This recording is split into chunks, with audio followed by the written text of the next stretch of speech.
I shave in the morning, then let's say if I want to go out at night, I have to come back and then shave again. It's like a lot of work. At least I had hair, maybe I go to the barber twice a week.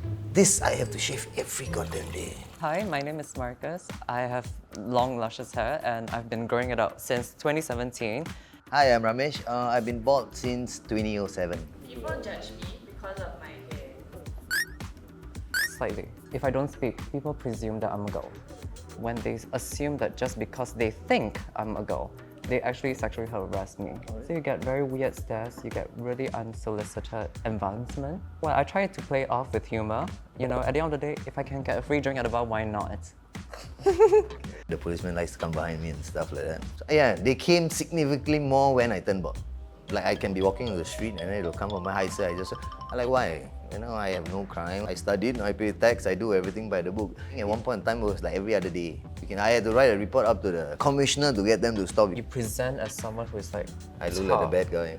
Yeah, you literally did nothing. The world has always been about aesthetics. Right?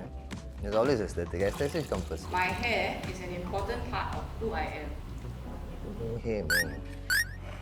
Growing up, you know, there's constant expectation of what the definition of masculinity is. Right. I've always been a very good boy to like listen to the rules. After that, I realized that no, I really have to be true to who I am. I'm not hurting anyone by growing out my hair. In the pursuit of like, you know, changing different hairstyles, have short bangs, whatever, you name it, they express different facades to my identity.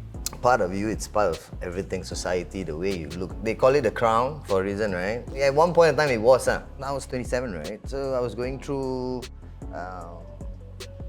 some problems in life and stuff. And so my barber just said, "Cut, why don't you try?" It was odd for a while. You know, everybody just like suddenly like you come out of prison or something like that, you know? After a while then you don't give a shit, right? So for Ramesh then, do you get any like weird comments about your hair?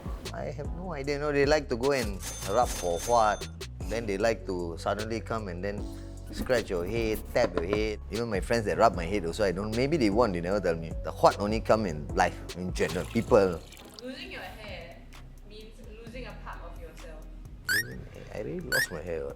I remember the scene. I was sitting on my bed. I took a photo of myself and looked at the photo like, what just happened? You know, like, just, what did I just do? Yeah, my house was in shock. Like, my mother, like, my beautiful son, what happened? I gave you hair and stuff. I won't say it's very sad or anything. It was just impactful. You know, suddenly your whole life you had hair, and then suddenly now you go back and then you're bald, and then your face, you changes the whole face. If I look at pictures of myself with that freshly shaven bald head, because you know, when you go into army and stuff, yes, that is me.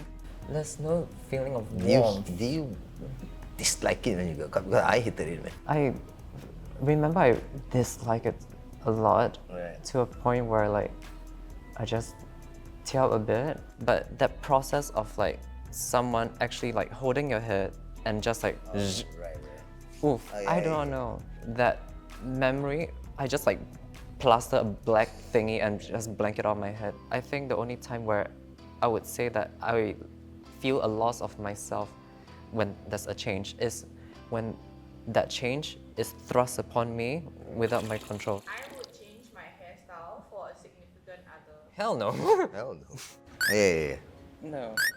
I'm a giver, so I'll do it just to make you happy. Because I had an ex once, it was terrible. She spoke to me because I had ink. Now I have a lot of ink. You look very negative. I'm embarrassed to be out in public. So she said, go and laser your tattoos. Then I said, look at me. If I laser, I have to die and be reborn again to be. But I still went. So I went to laser. You say I tried. So I said I start from my hands, right? It was so painful. I had to pay the doctor another $800 put me to sleep. Because every time I'll come back, I'll pass in my hands. I cannot use my hands. You just bleed and be dead. So I told her, I'm done. You know, I cannot because it's beyond what I can take.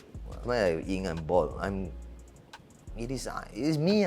You know, I can't change anything about it. If you don't like me, you don't like me. You like me, you like me. I'm fine. Like, have you been in that situation?